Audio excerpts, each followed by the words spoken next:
पगडंडी, एक आत्मा की यात्रा। एक लड़के का जन्म का रहस्य और बचपन की छाया। बरसैनी गांव हरियाली, मिट्टी और नदियों की गोद में बसा था। यहाँ समय थमकर चलता था। सुबह की रोशनी चरवाहों की बांसुरी पर थिरकती और शाम की हवा तुलसी के पौधों से टकराकर पुरखों की कहानियां सुनाती। उसी गांव की एक औरत, सुनीता, एक साध्वी सी मां, आरव को जन्म देती है। पर यह सामान्य जन्म नहीं था।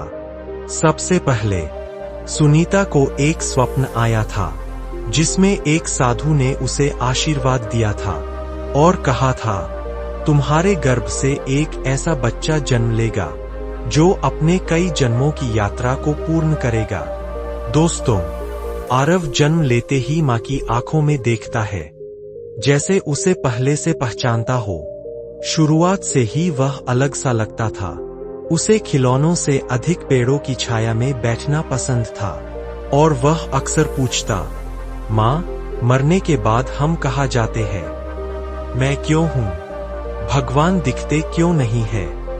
मां कभी मुस्कुराती देती तो कभी चुप हो जाती। एक बार उसने आरव से कहा, आरव बेटा, आत्मा को देखना हो तो आंखें बंद करनी पड़ती है। बाहर देखने से पहले भीतर देखना सीखो। दोस्तों, कुछ समय बाद गांव में एक घटना होती है। एक चोर, जिसका नाम नागा था, वह गांव के मंदिर से पूजा की थाली चुरा लेता है। गांव वाले उसे पकड़ते हैं, पीटते हैं और जूतों की माला पहनाकर गांव से निकाल देते हैं। पर आरव चुप ही रहता है। उसने देखा कि नागा की आंखों में आंसू थे। उस रात चांदनी में आरव अकेले जंगल की ओर निकल गया, जहां नागा छिपा था। आरव ने नागा से पूछा, तूने चोरी क्यों की? आरव की बात सुनकर नागा फफक फफक कर रो पड़ा और बोला, मेरी पत्नी बीमार है और मेरे बच्चे भूखे थे। किसी ने मदद नहीं की। मंदिर में बहुत कुछ रखा था, इसलिए मैंने भगवान से माफी मांग ली थी, पर लोगों ने मुझे हैवान बना दिया। दोस्तों, जीवन में ऐसा पहली बार हुआ था जब आरव की आंखों में आंसू आए थे। उसने देखा कि बुराई कभी कभी परिस्थिति की मजबूरी होती है। दोस्तों, 18 वर्ष की आयु में आरव ने एक रात मां से कहा, मां, मैं अब गांव में नहीं रह सकता। मेरा मन किसी और सत्य की ओर खींचा चला जा रहा है। अब मुझे जाना होगा। मां ने सिर पर हाथ रखा, लेकिन आंसू नहीं बहाए और कहा, बेटा, तू जा, पर जब लौटे तो खाली मत लौटना। अपने भीतर को पा लेना। आरव चल पड़ा, पैदल, भूखा, एक गठरी में सिर्फ 2 जोड़ी कपड़े, एक माला और मां की दी हुई मिट्टी की मूर्ति। दोस्तों, 3 दिनों तक वह जंगलों से गुजरता रहा, भूख प्यास से लड़ता रहा। एक चौथी रात, जब उसकी सांसें थमने सी लगी थीं, तब उसने देखा, एक झील के किनारे ध्यानमग्न एक सन्यासी बैठे हैं। नदी किनारे बैठे कोई और नहीं बल्कि स्वामी चैतन्य थे, जिन्होंने जीवन के 40 वर्ष हिमालय की गुफाओं में बिताए थे।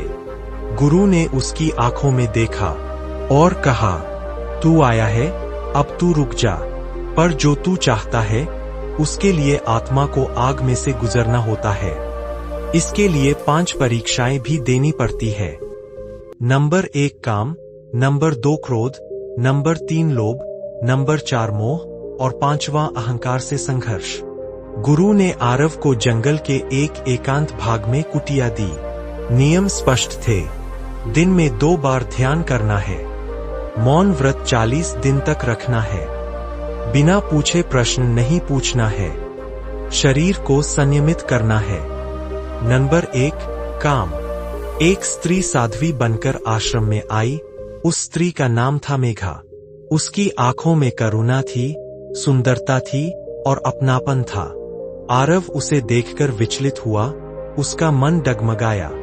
एक रात वह गुरु के पास गया और बोला, क्या आत्मा का मार्ग प्रेम से होकर नहीं गुजरता? गुरु बोले, आरव, प्रेम और आकर्षण में सूत भर का अंतर है। प्रेम तुम्हें मुक्त करता है, आकर्षण जकड़ता है। केवल पहचानना तुम्हारा कार्य है। नंबर 2, क्रोध।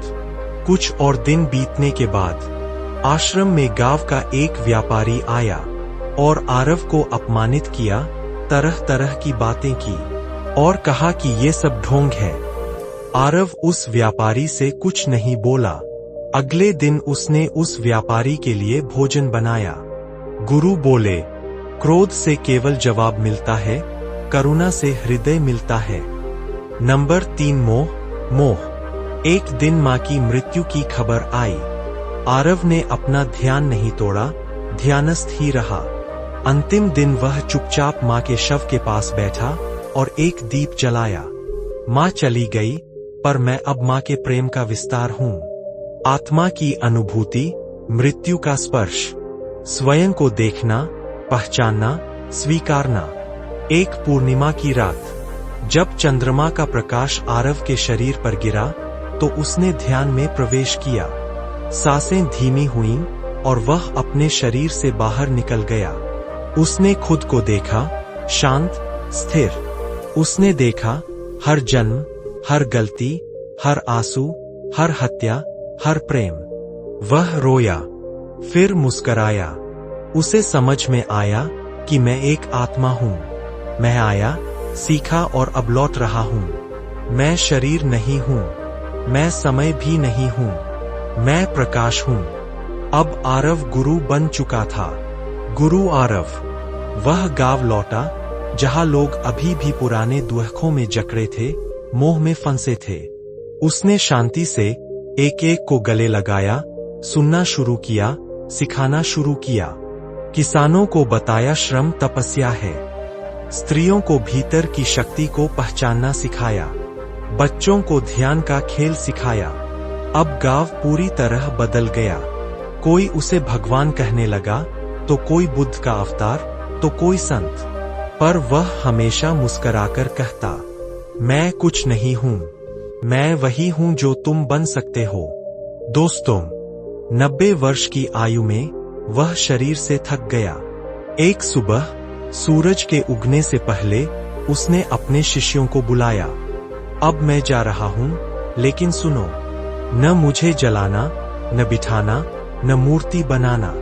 मेरे शब्दों को जीना, वही मेरी पूजा होगी। उसने आंखें बंद कीं और एक गहरी सांस ली और एक अंतिम मुस्कान के साथ उसका शरीर शांत हो गया। वह चला गया, पर गांव के हर पेड़ पर उसके विचार लहराने लगे।